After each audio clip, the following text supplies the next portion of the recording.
La parole est à Madame Valérie Gomez-Bassac. Merci, Monsieur le Président. Monsieur le ministre de l'Europe et des Affaires étrangères, très chers collègues, Jacques Delors, dont on sait tous en cette Assemblée la contribution cruciale à la construction européenne, fêtait hier ses 95 ans et je tiens ce jour historique pour l'Union européenne à lui témoigner ma reconnaissance. Au lendemain de la crise de 2008, il posait la question en ces termes. Les Européens ont le choix entre la survie et le déclin. Après 4 jours passés par le président de la République à Bruxelles pour défendre un accord que d'aucuns auraient cru possible, le résultat est là. Au lendemain d'une crise sanitaire sans pareille, les chefs d'État et de gouvernement européens ont fait le choix de la survie, ont fait le choix de la solidarité, ont fait le choix de l'union plutôt que de la division. Certains voudraient nous faire croire que cet accord n'en est pas un. Mais où était-il en 2008 quand il fallait éviter que l'Europe perde pied? Les Français ont bonne mémoire. Ils savent qu'aucun accord n'avait pu être trouvé et ils en ont payé un lourd tribut. Nous voyons l'avènement d'un jour nouveau pour la construction européenne. Après 4 journées d'âpres négociations, je salue l'abnégation du président de la République et votre travail préalable pour le plan de relance franco-allemand qui a ouvert la voie au plan de relance européen. Alors, Monsieur le ministre, en quoi cet accord sur un emprunt de 750 milliards d'euros et sur un budget de 1074 milliards d'euros sur 7 ans permet aux États membres de faire vivre la solidarité face à l'adversité et à l'Europe de s'ouvrir dans une nouvelle dimension qui assurera sa souveraineté face aux autres puissances qui se seraient délectées de l'avoir ainsi échoué? Pouvez-vous, en cette Assemblée, rappeler en quoi cet accord est historique pour les Français, qu'il soit de Carnoul ou de Redon, d'Illkirch ou de Pau? Je vous remercie. Merci, Madame la députée. La parole est à Monsieur Jean-Yves Le Drian, ministre de l'Europe et des Affaires étrangères.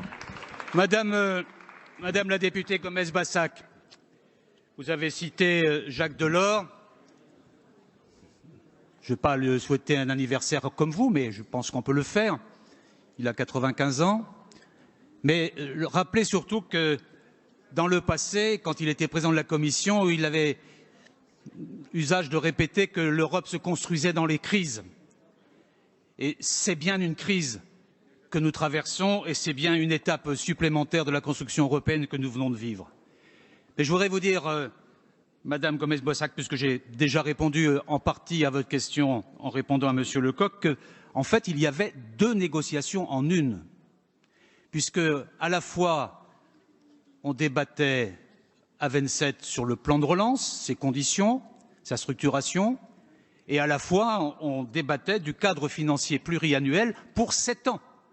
Et donc le sujet de ces 4 jours, c'était un sujet à 1824 milliards d'euros. Et je dois dire que sur l'autre partie de la négociation, que l'on oublie un peu, les attentes françaises ont été, je pense, atteintes. Parce que, Monsieur Lecoq, les politiques communes traditionnelles que nous soutenons ont été non seulement préservées, mais renforcées.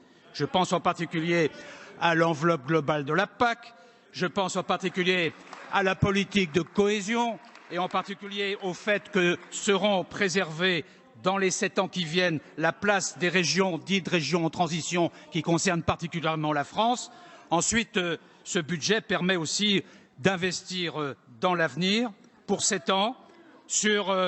J'ai précisé sur la PAC, vous n'avez pas entendu, merci de me relire éventuellement, mais par ailleurs, ce budget prévoit d'investir dans des domaines d'avenir essentiels que sont l'ambition climatique, puisqu'il a été acté que 30% au moins du budget devrait y être consacré, et c'était une demande de la France. Et puis il y a aussi un engagement très fort en direction de la jeunesse. Tout cela fait un ensemble porteur pour l'avenir de l'Europe et au service des Européennes et des Européens. Merci, Monsieur le Ministre.